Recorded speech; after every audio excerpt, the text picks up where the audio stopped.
நம்மால் வெறும் கண்களால் செல்லினை காண இயலாது. ஏனெனில் அது அளவில் மிகச் சிறியது.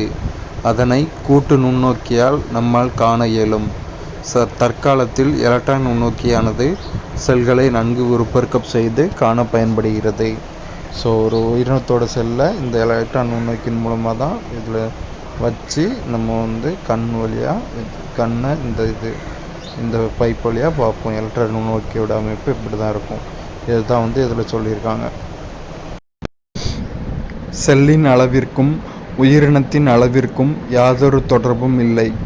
உதாரணமாக, யானையின் செல் சுண்டெலியின் செல்லை விட மிகப்பெரியதாக இருக்க வேண்டும் என்ற அவசியமில்லை.